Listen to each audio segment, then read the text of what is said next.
in this case, you're not representing one stream of waste, but you're supposed to segregate into different buckets on your board.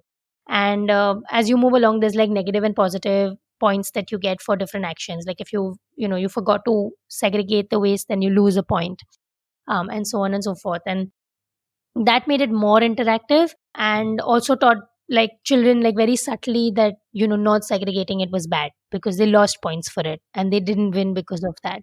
That was from the middle of this episode. Are you wondering what is it all about?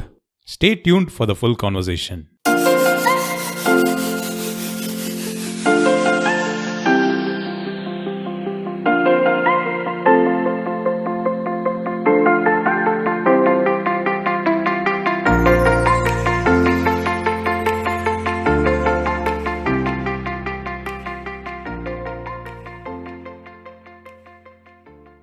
Hello and welcome to yet another episode of the Mission Shunya podcast. In recent weeks, I have been getting a good amount of feedback about the podcast, a few guest and topic recommendations as well. Thank you for that. You can always connect with Mission Shunya on social media. The handle is at Mission Shunya across Facebook, Instagram and Twitter. Or if you want to send me an email, missionshunya@gmail.com is the ID.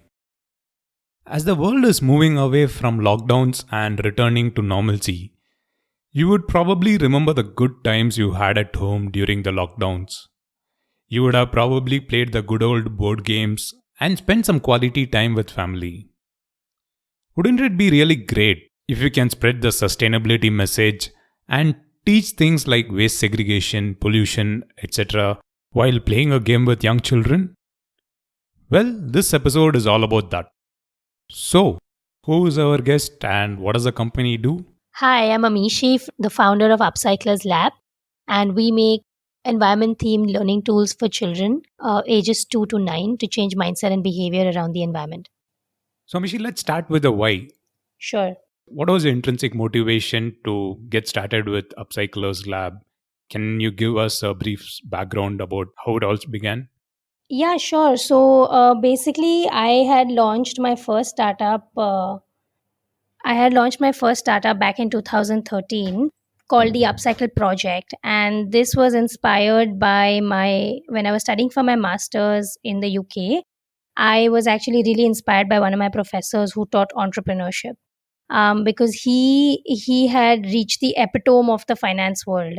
So by education, I have studied finance, and then I worked in a financial services firm, and then I went to do my masters in international business. So I had never thought of social enterprise or running any kind of cause based business. I had always kind of wanted to work for a large organization, or start my own company, which kind of dealt with mainstream products, so to speak. So basically, when I was studying for my master's in the UK, I met this professor who taught us entrepreneurship, and he had reached the epitome of the finance world.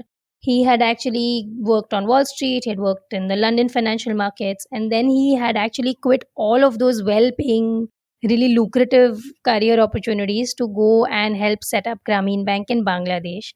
And this guy wasn't even like a Bangladeshi, so it wasn't even one of like his Swadesh moments or anything like that. Like this guy just felt the need to do something fulfilling, and he went and pursued this very offbeat career path. And he spoke often in class about how fulfilling that experience and that journey was. And so when I heard this from him, I kind of had a shift in the way I kind of looked at things. And through his course, we also got to experience many sustainable businesses, startups that worked with upcycling. And at the time, the ecosystem in UK was also very nascent. It was just about coming up. This was back in 2012 and 2013. So there was a lot of talk of upcycling, but I didn't know what it was. So in the UK, I kind of looked around and I saw lots of stores that sold upcycle products. So other businesses that were upcycling waste into products. And then when I came back to India, I was still not fully convinced that this was a career path for me. So I took up a job in marketing with a startup, which had nothing to do with the environment. It was a travel based startup. And then while I was working there on the weekends, I would upcycle just as a hobby. And as time progressed, I realized that, this is something that's so new in India, and it's something that has so much opportunity because we generate so much waste in this country. And, the consumers were still not talking about it and thinking about it, but it was inevitable because the whole world was talking about it, and it was a problem. The environmental concerns that we were facing were a problem that couldn't really be avoided. So looking at that, I kind of decided that, at my naive 22-year-old self, decided that it was a great time to kind of just jump into this head first without doing any research, any kind of, work in this field. And I kind of just jumped into it full time, and I quit my job and I converted my hobby into a business. And at the time, the business model was to convert, discarded plastic into home decor products that could spark conversation about the possibilities of what one could do with waste. So we used to upcycle all sorts of products from waste plastic. Initially, we worked with a variety of materials, and then we only focused on plastic. And we did this for about 4 years. And at the time, I was, a sole founder, and I had a small team. And I realized after 4 years of doing this that while I was making these products out of waste, there was no conversation that was being sparked. So the whole kind of motive behind the company was sort of lost, because people would just buy the products, adults would just buy the products, and they would think, okay, this is my contribution to the environment. I have bought this product which is made from, waste plastic, and I have done enough. So my original vision was to kind of change mindsets, change conversations, get people to think about how they're consuming, and that really wasn't happening. And at the time in 2017, I was sort of having this like identity crisis with my business.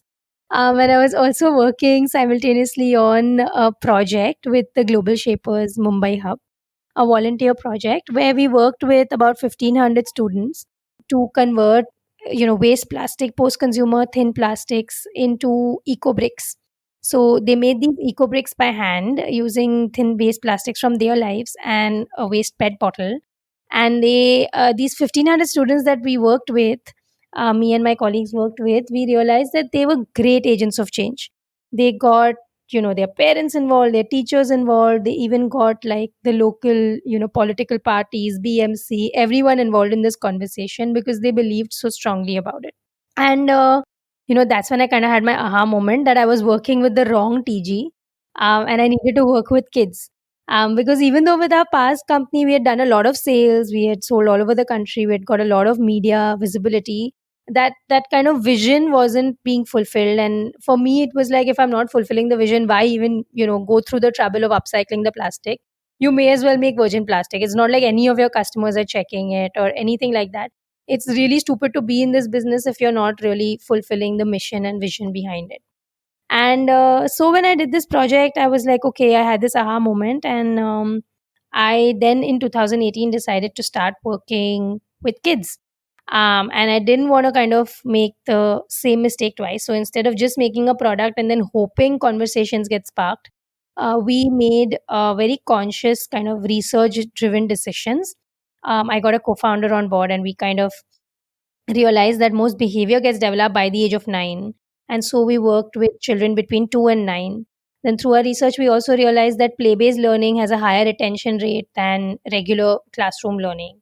And so we decided, let's make play based products, like board games and puzzles and storybooks, for this age group of 2 to 9. We also explored workshops for a bit because that's a model that's worked in India. But it was something that didn't work for us because we also knew that we wanted to convert, we wanted to create large scale impact and touch the lives of lots of students rather than kind of go deep into one community. Because if we really wanted to make any kind of significant change, we knew we had to reach like millions of students at one time. And that's why we knew that it was much easier to scale with a product based company than a service based organization. Also, the context in a service based organization changes, right? Like the context of a Mumbai based school would be very different than a Karnataka based school. So this is why we focused on making products. And we realized that our best TG also was not B2C, because that would of course again not touch the kind of millions that we wanted to touch. And so we started exploring B2G models. And in just 2 years of starting, we started in 2018, we're now working with both the Kuwaiti government and the Singapore governments. And in Kuwait, our products are being used as a part of the Green Schools programs.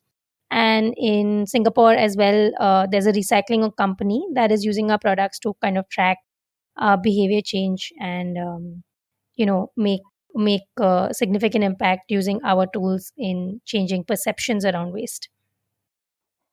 Amishi, I must admit, I definitely get people who are really interested and passionate about their work. And when they tell about the why they get started with what they do, I mean, it really moves people. And it's an interesting story, and it's a good start. And it's good to know the why behind the work that you do. Now, moving to the actual product, your target group is defined. You want to target the kids between 2 to 9. Right. What is that unique proposition that you're bringing into the tools that you're offering them? Of course, it's good to tell them about upcycling, waste segregation, and all everything about sustainability. But what is a different thing that you're bringing to the table?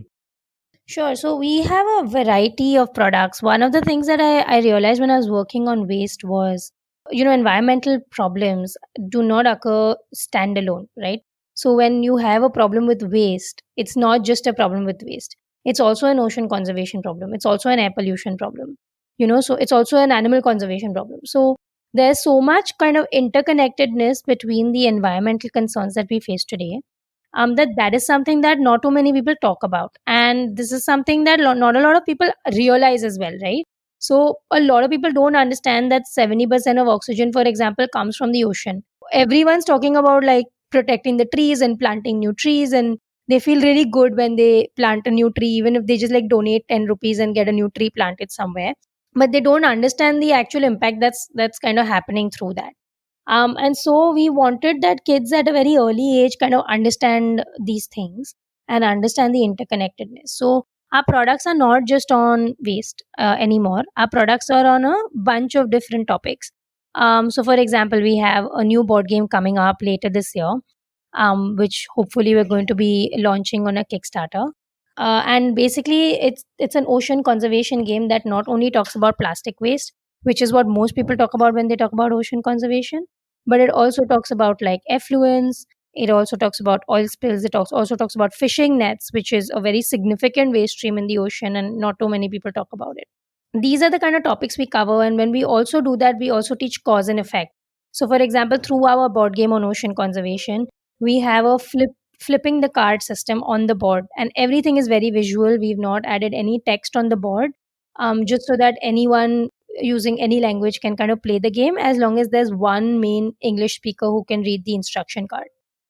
So the game itself, how it works is that there are pollutant cards on your main waste pod, which is the ocean, and then when they're flipped, you can see the cause and effect of that pollutant. So, for example, if it's a piece of plastic, when you flip the piece of plastic, you can see that there's a marine animal that's actually getting impacted by that piece of plastic. Similarly, with effluents, you can see that the back of the card that there's coral bleaching that's occurring because of the effluent. So the idea is to also visually show children, because also visuals are such a powerful way to communicate. We're visually trying to show children what the cause and effect of those pollutants are. Because you can tell kids or you can tell adults like don't litter. But when they visually see what's happening when they litter, or what's happening when that action gets translated into something else, it's very powerful, and it's something that you remember. Which is also why this image of that turtle with a straw sticking out of its nostril really went viral globally, and we saw this huge movement of suddenly people banning straws and saying no, we're going to now use steel straws or bamboo straws, because that image was so powerful. And that's actually what we're trying to do with our games as well, through imagery, through animation, through kind of nice caricatures, illustrations that kind of really can drive change in the minds of children. Visuals definitely add value to the entire conversation with kids in general. And glad to know that you bring in different concepts and bring in the visual medium to it. And at this point, just quickly asking you about this particular question. So I understand most of your products are like physical board games and games, physical things. Do you also offer anything on the virtual platforms? So far we haven't. Also, because, like I said, the age group that we are very focused on was 2 to 9. And in this age group, parents don't want their children to be exposed to too much screen time, which is why we consciously made an effort to stick to physical products. But now, of course, looking at the new situation, and this has become a new normal where everyone's looking at digital education. In the last 15-20 days, we've just started launching online workshops, which are still very interactive and people driven, and kids can actually come to these Zoom interactions and learn different skills like seed paper making, which are more to do with the environment. So we haven't really refined that concept too much yet, but we're working on it. We eventually want to do like conservation sessions. We're also going to do digital versions of our games, for play testing, and for kids to interact with online before they make a purchase. So that's definitely something on the books for the next 2 months, 2 to 3 months, and we should have launched stuff soon. Yeah. I mean, that was just a question to ask if you have anything in that space, because I personally also feel that keeping kids away from the digital technologies is good. And I felt Yeah. happy when you said like it's physical games, and I've heard a lot of parents also come up with the same kind of suggestions that kids get into too much of screen time, and it's kind of they go to the virtual world for a lot of things. So at least we'll minimize all that. So that is good to know. Yeah. You did mention about the different games and how you're teaching and everything, but is there any structured learning plan, or you have any learning plan that is in place for different categories of kids? Do you have anything like that? So we don't want to make a learning plan ourselves. What we do is we make products and we make them based on like a certain theme. So we've seen also with our customers, like the organization in Kuwait and the organization in Singapore, is that they have their own learning plan, right? Because again, like I said, it's very context driven. So in Kuwait, they have an entire curriculum planned for green schools for an entire year. Now, what they can do really well is make very custom content which is perfect for their context and for their students, because they've been working with the students for really long. But where we can add value is that they do not have the bandwidth to actually make a good product. In fact, our Kuwait customer had been trying to make products for the last 3 years, like board games for the last 3 years, and they had not done well. Because while they had tried to jam a lot of environmental content into that board game, the play mechanics were very boring for the children. So, they were not able to create a board game that was fun, that was exciting, that kind of acted as a nudge to start the conversation and get children's interest in this subject started. And that's where we kind of came in. So we understood their concerns, and the board game that we actually developed and went with for them was based on their curriculum and their format. And that's kind of what we do. So because we already come with environmental knowledge, we're able to aid them better than another toy maker or another board game company, because this is our focus and we have our own products as well. So we understand it, but we are able to give them the manufacturing and design support that they would require and create products that fit within curriculum. So we don't want to make this like a curriculum based sort of thing where there's a learning journey that every year you have so many games and then you can learn more and more. Like that's not something on the books right now. We want it to be super fun, super unstructured and playful, because that's also where kids learn the most, and that's where we can add value in terms of creating a product for our customers that fits within their entire story and their curriculum and their journey. And that's kind of what we want to do right now.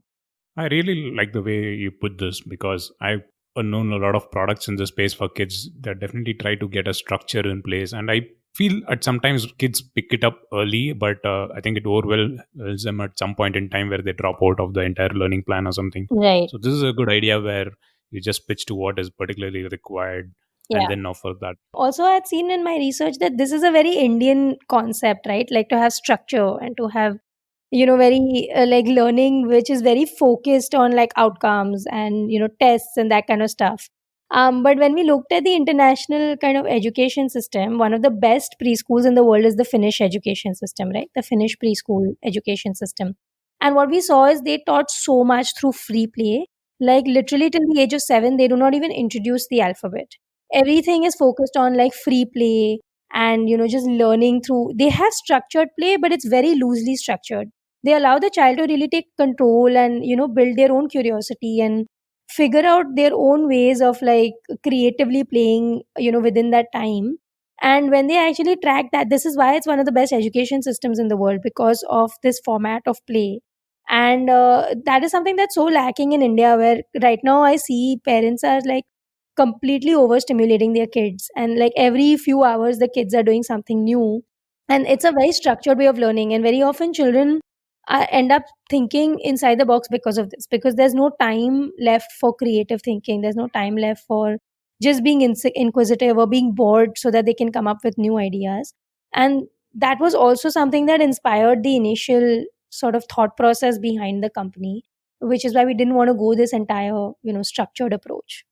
That's a very good point about boredom. I definitely vouch for it. People generally feel like being bored is a bad thing, but that's when real thinking happens. That is Yeah, when you reflect on your ideas, you reflect on what you've done, and that's when thinking happens. I don't know, but people generally don't prefer that. yeah, So they just want to pack kids with a different range of activities for them to work.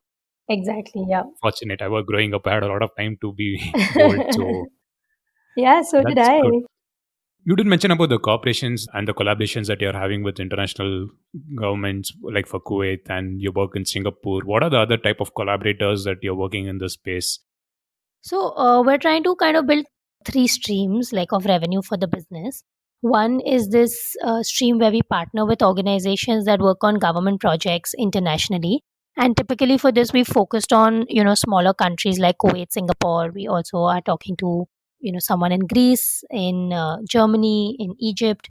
So we're looking at those kind of partnerships where there's a intent of the government to kind of introduce behavior change initiatives, and programs like this exist, and we can kind of fit within that spectrum of what they're trying to do. But apart from that, we're also trying to build like B2B, a B2B business, where we work with large organizations that sell products retail, but then they have a really large distribution network in different regions. So we're trying to partner with those kind of organizations, again sticking to the idea of having large scale impact versus us trying to build out the entire business B2C from scratch.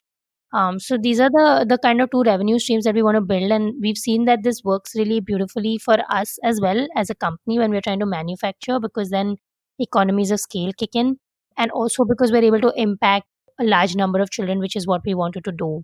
And at the same time, we can fit in within kind of those organizations' vision and mission and what they are trying to do as well. Because a lot of these guys, they don't want to just sell this product standalone. For example, they might be also selling curriculum, or they might be also selling other stuff around the environment, and then this is like a great product that goes as a part of that. So yeah, so this is what we have in the future. And in terms of partnerships, the kind of organizations we've worked with so far, there's a broad range. There are organizations that are not for profit that want to use our products as a way to raise funds. Then the one in Kuwait is an organization. It's a not for profit, but it's a closely affiliated organization. They work very closely with the government. So they are almost like a sort of execution arm for government policy around environmental education, and they've used our products because they already work with schools over there for curriculum building, especially around sustainability. So that's the kind of partnership we have in Kuwait. And then in Singapore, we're working with a for-profit, really large recycling corporation, and it's a German company that's essentially won a tender to do recycling in Singapore, in a district in Singapore. And they're using our products for completely different reasons. They're using our products in schools to kind of initiate learning around the environment and to initiate behavior change, so that the end result for them is better and they get better waste segregation rates when they're recycling.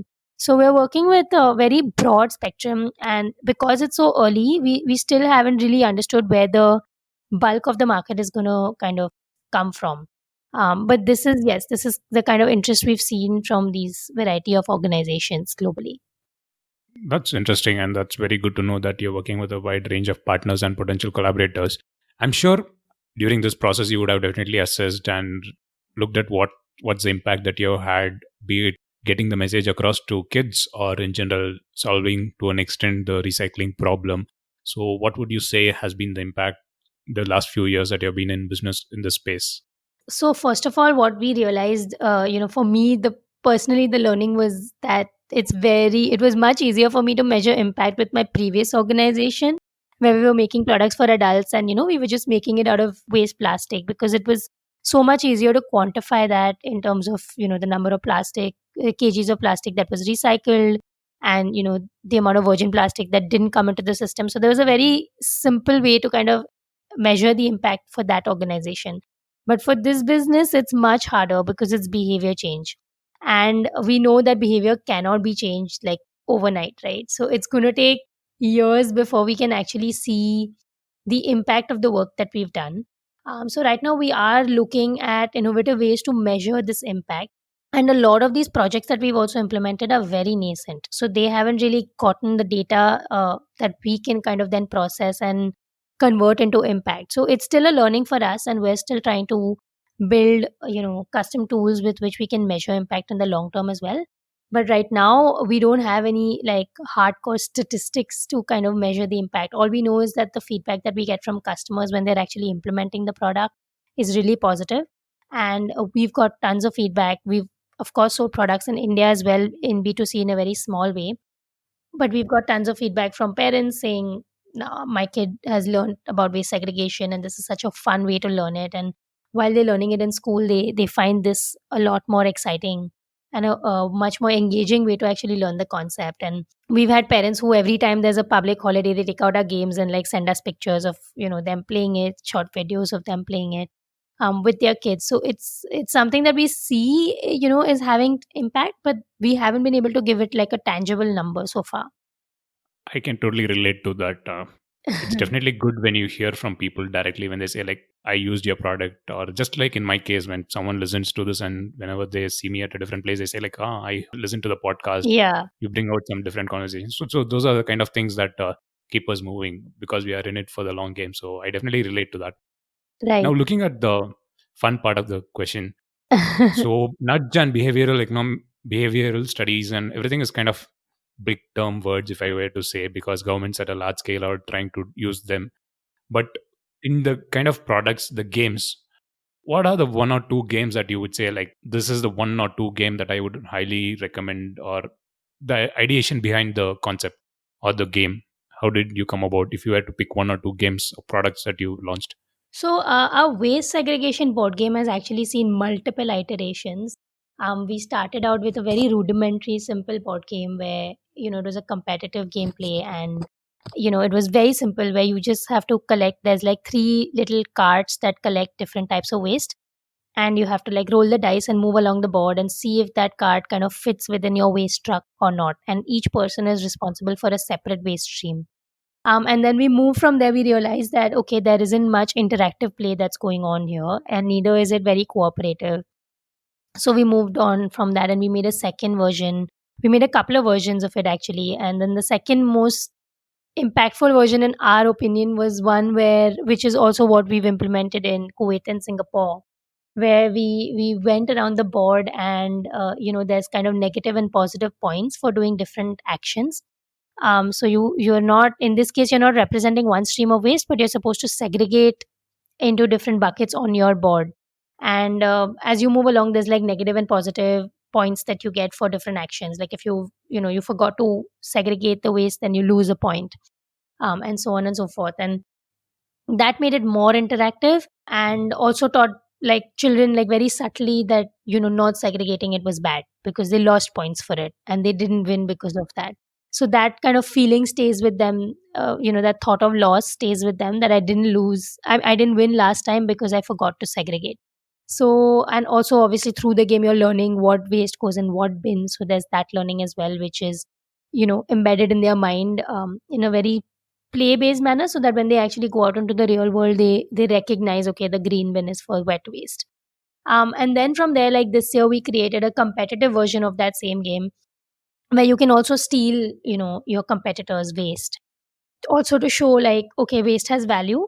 And then we also introduced concepts like landfill in this new version, where you see what visually what happens to your waste if you don't segregate it goes into the landfill. And then we also introduced concepts like composting, incineration, and recycling. So okay, this waste, it goes into the blue bin, but then what happens after it goes into the blue bin? It goes to the recycling facility, or from the green bin it goes into the composting pit. So visually they can also see kind of the entire chain of what happens when they segregate the waste and what happens when they don't. So that kind of also leaves in their mind that yes, it is good to segregate because I've understood what happens to it after. Otherwise, if you just tell a child, okay, like rote learning, the way kind of what we were used to, that no, this is what goes in this bin, it's great, but they're not internally motivated to actually do it. So unless there's no like strict policy enforcing it. Like if the cop is not coming and giving you a fine and a challan for like throwing it, you're never going to be inherently motivated to actually put it in the right bin.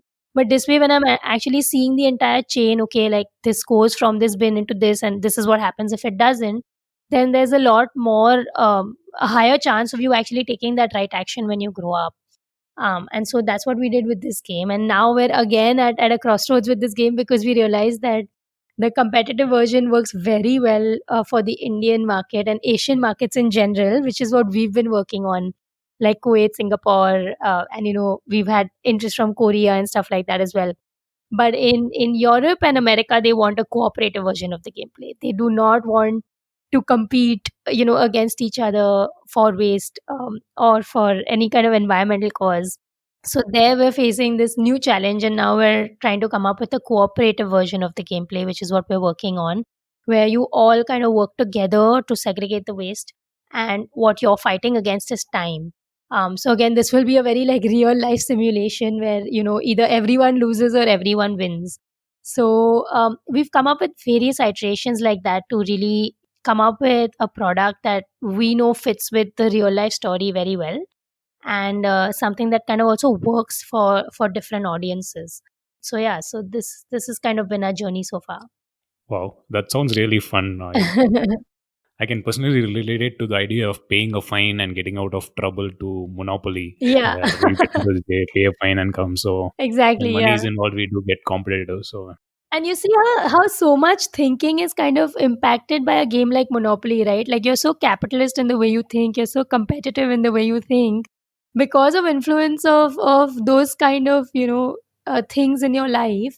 But at the same time, if you weren't, instead of Monopoly, imagine if you played a game all your life that was about like collaborative achievements and helping each other grow and not being competitive. Perhaps the world and the outlook that we have on the world today would be very different. I think it's mostly to an Asian way of lifestyle or upbringing where you're always shown the reward first and then made to work towards it. Exactly, yeah.